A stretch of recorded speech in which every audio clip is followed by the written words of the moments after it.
Assalamualaikum warahmatullahi wabarakatuh. Saya Muhammad Yusuf dari kelas Usto ingin menyampaikan tentang poligami yang ada kitab Tafsir Jalalain.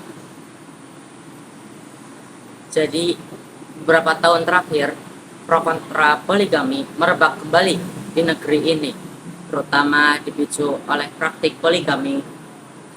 Sejumlah dai kondang di Indonesia menarik baik kelompok yang mendukung maupun yang menolak poligami, sama-sama bersandar pada dalil normatif Al-Quran dan sejarah keluarga Nabi Muhammad SAW.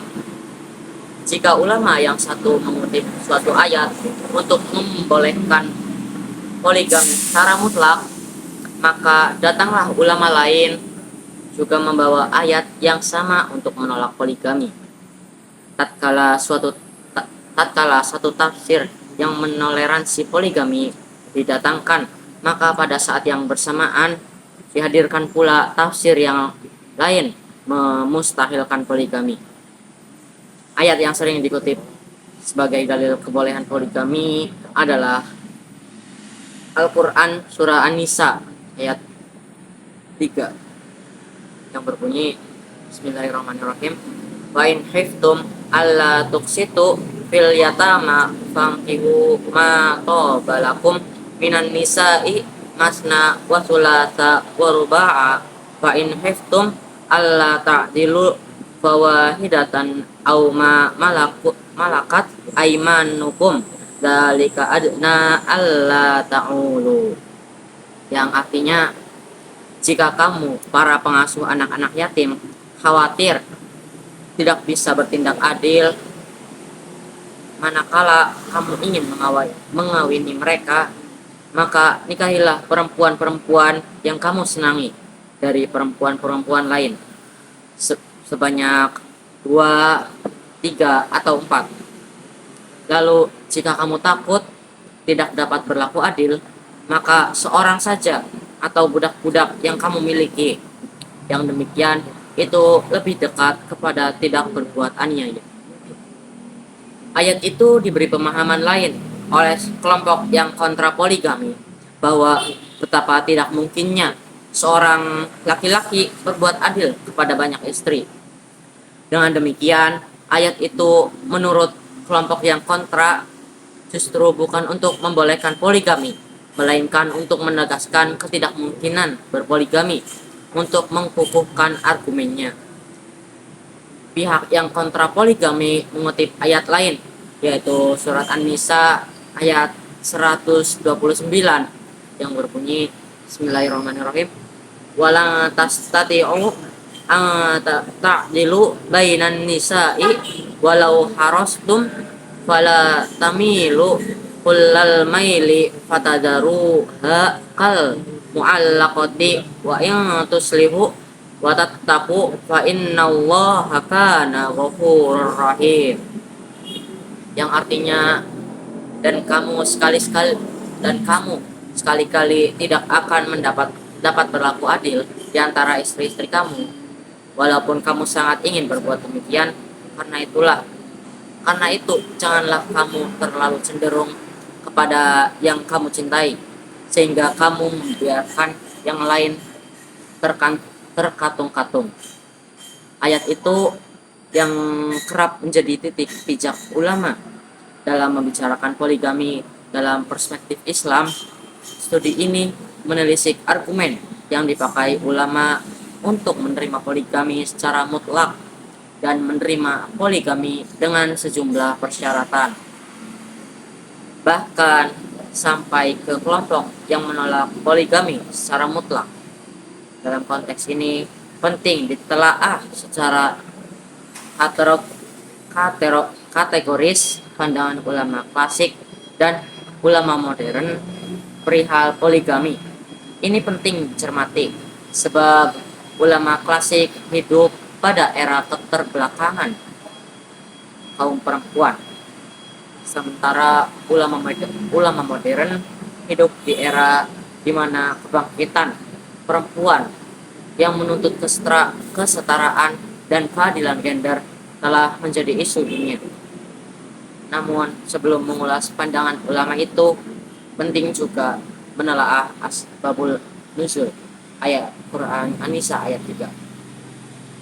Yang konteks ayatnya ada beragam riwayat mengenai sebab asbabun nuzul atau sebab turunnya asbabun nuzul pada surah An-Nisa ayat ketiga tersebut. Yang pertama, riwayat Aisyah menyebutkan bahwa ayat itu turun berkaitan dengan seorang laki-laki yang menjadi wali anak yatim yang kaya. Laki-laki itu ingin mengawini anak yatim tersebut demi kekayaannya semata dan dengan mas kawin yang tidak standar, bahkan mas kawinnya tidak dibayar.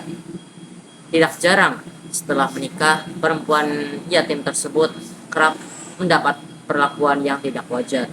Daripada menelantarkan perempuan yatim tersebut, maka Allah melalui ayat tersebut mempersilahkan laki-laki untuk menikahi perempuan lain yang tidak yatim dan disukai, bahkan sampai dengan 4 orang perempuan jika mampu untuk bertindak adil. Dalam realitasnya, tawaran poligami itu lebih diminati dan anak-anak yatim dapat terselamatkan dari ketidakadilan. Pemberian konsei dan kompensasi poligami itu tampaknya cukup berhasil melindungi perempuan yatim dari kezaliman sebagian laki-laki saat itu. Al-Kisah ketika Urwah Ibnu Al-Zubair bertanya kepada Aisyah tentang ayat tersebut, maka Aisyah menjawab demikian. Wahai keponakanku, ayat ini terkait dengan anak perempuan yatim yang dalam pengampuan walinya, yang mana harta anak itu telah bercampur dengan harta walinya. Harta dan kecantikan anak tersebut telah memesonakan si wali tersebut.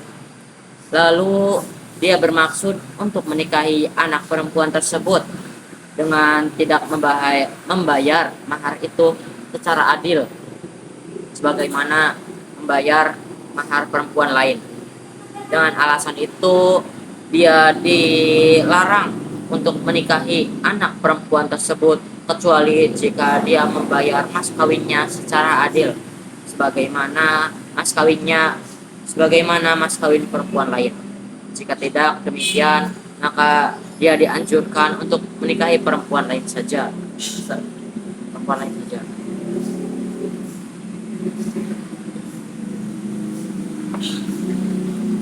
Setelah menyebutkan penjelasan Aisyah tersebut, Al-Qurtubi menambahkan argumen lainnya. Sekiranya si wali itu menikahi anak perempuan yatim tersebut, lalu memperlakukannya dengan perlakuan buruk, karena si wali itu tahu bahwa anak perempuan itu tidak punya pembela yang bisa melindungi dirinya dari kejahatan suami atau walinya itu, maka Allah seakan-akan berfirman,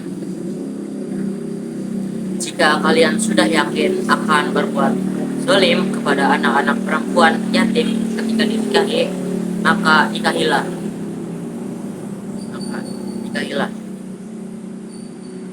perempuan lain yang halal bagimu. Kedua riwayat lain menyebutkan bahwa ayat itu diturunkan berkaitan dengan seorang laki-laki yang memiliki 10 orang istri, bahkan lebih. Di samping 10 istri itu, dia juga memiliki beberapa anak yatim dalam perwaliannya.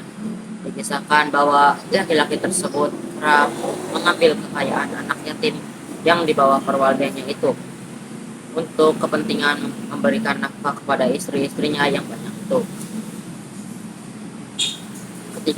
Ketiga riwayat yang menyebutkan bahwa ayat itu turun karena ada kecenderungan beberapa laki-laki menikahi perempuan yatim untuk mengambil hartanya, bukan untuk betul-betul menikahinya. Dengan demikian, ayat ini turun sebagai teguran terhadap orang yang telah mengambil harta anak yatim secara zalim. Begitu juga ayat ini menurut Syekh Nawawi Al-Jawi merupakan teguran terhadap laki-laki yang tidak bisa adil dalam pemberian nafkah kepada para istri, sebagaimana mereka tidak bisa adil dalam pemenuhan hak anak-anak yatim. Jika demikian kenyataannya, maka cukuplah baginya untuk menikahi satu perempuan saja, karena itu yang paling memungkinkan bagi laki-laki untuk terhindar dari kezaliman. Ulama pro poligami, ulama klasik tidak mempersoalkan kebolehan berpoligami. Mereka berselisih misalnya mengenai jumlah perempuan yang boleh dinikahi laki-laki dalam waktu bersamaan. Pertama, ulama Zahiriyah Ibnu al-Sabbagh al-Umrani al-Qasim Ibnu Ibrahim dan sebagian kelompok Syiah yang berpendapat poligami bisa dilakukan dengan lebih dari 4 perempuan. Pandangan ini berdasarkan pada surah An-Nisa ayat 3 di atas. Bagi mereka, kata An-Nisa dalam ayat tersebut merupakan kata umum yang tidak bisa dispesifikasi dengan angka matsna, sulasa, dan rubah. Angka itu disebutkan untuk menunjukkan bahwa laki-laki diperbolehkan menikah dengan banyak perempuan.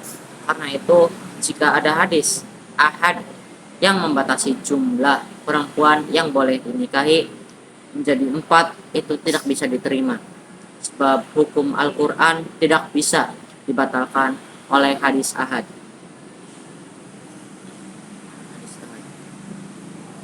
Ibnu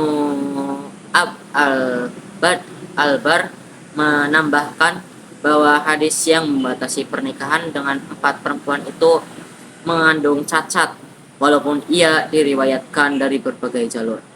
Ditambahkan pula, menurut mereka, jika benar Nabi pernah meminta beberapa sahabatnya untuk menceraikan istri-istrinya yang banyak dan menyisakan 4 istri saja, maka itu harus dipahami konteksnya.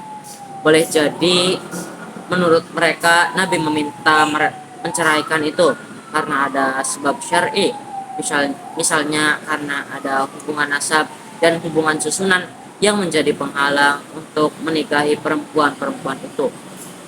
Namun mereka tidak menunjukkan bukti tentang adanya sebab-sebab yang menghalangi pernikahan para sahabat Nabi dengan banyak perempuan itu. Mereka hanya berkata demikian. Boleh jadi Rasulullah SAW menyuruh mengambil 4 istri dan menceraikan yang lainnya karena mengumpulkan mereka secara keseluruhan tidak dimungkinkan karena adanya kesamaan nasab atau hubungan susunan. Mereka pun menambahkan bahwa huruf wawu yang mengantarai makna sulasa dan rubah menunjuk pada penjumlahan al-jami al-mutlaq, bukan pada pemilihan at-takhir. Mungkin itu saja dari saya. Saya mendapatkan